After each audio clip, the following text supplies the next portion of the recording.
Assalamualaikum warahmatullahi wabarakatuh. I'm Hanifah Protayun. I would like to present my paper with the title The Function of Global English in Indonesia. Introduction.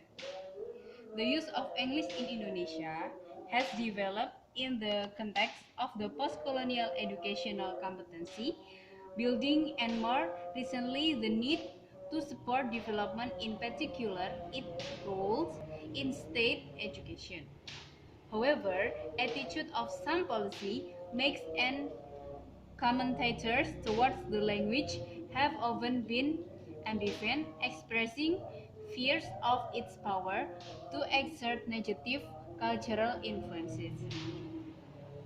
The current status of English as an international or global language is underpinned by its wide use in a range of fields such as politics, diplomacy, international trade and industry, commerce, science and technology, education, the media, information, technology, and popular culture.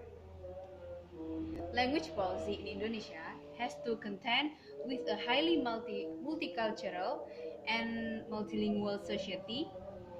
English, its status and its role or function in the functioning of the nation and in education in particular has to be seen against the backdrop of where it takes a place in the third of three main categories: Bahasa Indonesia, the regional vernaculars, and foreign languages.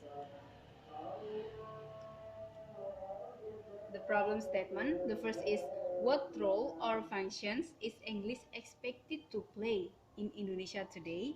And the second is, which norm of English should be taken as a basis of use in Indonesia? The discussion. The discussion of what role foreign language is general and English in particular should play in Indonesia's national language policy has been framed since early on using the metaphor or English as a tool, which is to be made use by Indonesian to bring in the selectively specific information, knowledge, and technology. Its role as an expression of a general cultural and intellectual identity is kept out the picture. English also represents as a threat. Some educators in Indonesia have long worried that the widespread knowledge of English would have a negative impact on Indonesia culture, values and behavior.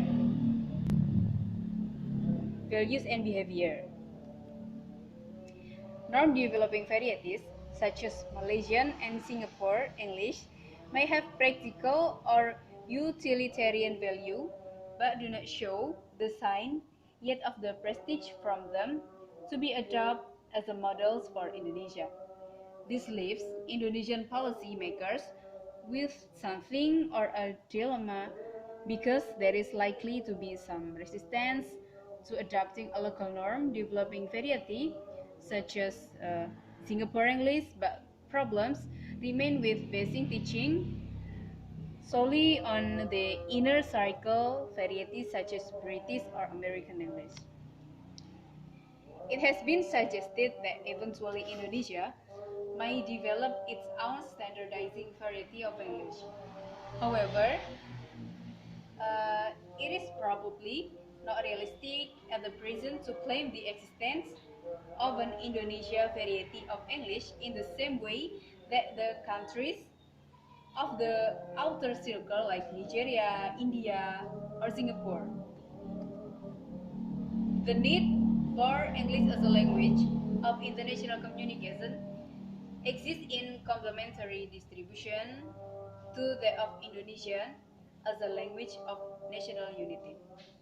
In Indonesia, the success of the national language, which has developed from modest beginning to be able to meet the communication needs at the price the people not having working ability in English. Okay, that's all my presentation. Thanks for the attention. Wassalamualaikum.